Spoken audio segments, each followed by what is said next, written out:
महायुद्ध से परमाणु युद्ध तक ये नौबत क्यों आई, ये बातें क्यों हो रही हैं? कपिल सर के पास चले, उससे पहले जरा देखिए, क्या ये सच है कि इस समय पुतिन, आज उनका बर्थडे बेशक है, लेकिन इन सब समस्याओं से दो चार हैं। वो आज तक लोकप्रियता के जिस घोड़े में और जिस शिखर पर सवार रहे हैं, आज तक क्या रेटिंग उनकी सबसे कम है, या असल में वो बहुत सारे लोगों के हीरो थे और हैं?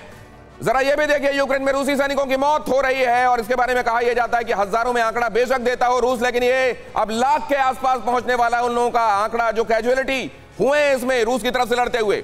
रूस के कम होते हथियार, कहा यह तक गया कि नॉर्थ कोरिया की तरफ देखना पड़ रहा है गोला बारूद के लिए अब पुतिन को। नेटो का शिकंजा कम से कम हथियारों के सप्लाई के मामले में तो दिखाई देता है, कोई बहुत बड़ी बात नहीं है, मर्सनरीज लड़ भी रहे हो, कोई बड़ी बात नहीं है कि असल में जाकर वहां सैनिक लड़ भी रहे हो, बस ये अनाउंस नहीं किया जा रहा हो कि नेटो हमारी तरफ से बाकायदा शामिल है। और ये देखिए, हथियारों की सप्लाई लगातार युद्ध में कमजोर महसूस किया जाना, क्या ये पुतिन को घिरा हुआ महसूस करा रहा है? और इसी वजह से क्या अब इस बात को लेकर खुद वेस्ट फिक्रमंद दिखाई दे रहा है और वो चाहता है कि हम प्रीएम्प्ट कर दें, कम से कम बोलने में तो कमी ना छोड़े, हम कह दें कि हमने पहले ही कहा था, चेताया था, रूस ऐसा कर सकता है, या वाकई रूस के सामने अब कोई रास्ता नहीं बचा है? कपिल सर देखिए, पहली बात तो मैं कहूंगा कि नाटो इस युद्ध में कब नहीं था।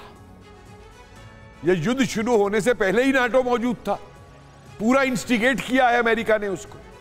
दूसरी बात मैं ये कहूंगा कि बाइडेन साहब, आप एक ऐसे देश से आते हैं जिसका कोई सांस्कृतिक इतिहास नहीं है, जिसके कोई सांस्कृतिक मूल्य नहीं है, जो देश केवल यूरोपीय लुटेरों ने वहां अमेरिका की भूमि को लूटने को, खाद्यान्न लूटने को, वहां कोई बैंक बनाने को अपना एक देश बना लिया था आर्थिक आधार पे।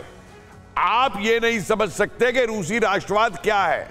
आप भले ही ये फोटोएं दिखाते रहे कि रूस में ये हो रहा है, लोग भाग रहे हैं, ये कर रहे हैं, भले ही आप प्रोपेगेंडा करते रहिए। अब ये वर्चुअल प्रोपेगेंडा शुरू हो गया कि हॉटलाइन के ऊपर सरेंडर मांगा जा रहा है। अरे आप किसी हैकर को दे दीजिए, आप दिखा दीजिएगा 5 लाख रूसी सेना ने सरेंडर कर दिया। ये क्या तमाशा चल रहा है इसके अंदर? लोग बात बेवकूफ है क्या इसके अंदर? और एक बात मैं बता दूं आपको, रशियन हिस्ट्री आपको ये बताती है कि नेपोलियन के टाइम पे भी कितना विड्रॉ करने के बाद जनरल विंटर और जनरल स्लो ने नेपोलियन की ठुकाई की थी। हिटलर के टाइम के ऊपर भी क्या रशियंस ने किया था, चाहे सोवियत यूनियन थी उस समय, ये गवर्नमेंट नहीं थी उस समय, जिस तरीके की भी लेकर के। और यूक्रेन की वॉर के पीछे एक बहुत बड़ा फैक्टर जो है वो रशियन नेशनलिज्म है। कि यूक्रेन के अंदर जो उसका पार्ट था, रशिया का हिस्सा टूटा था, और वहां जो रशियन मूल के लोग हैं उनके ऊपर किस तरीके से टॉर्चर किया जा रहा था। तो ये बड़ी बहुत महत्वपूर्ण बातें कह रहे हैं कि असल में रशियन नेशनलिज्म का प्रतीक है पुतिन। पुतिन अपने आप में कोई सिर्फ चेहरा भर नहीं, वो रशियन नेशनलिज्म का प्रतीक है। और अगर ऐसा है तो इतिहास ये बताता है कि रशिया को अभी हल्के में लेने की भूल ना किया जाए।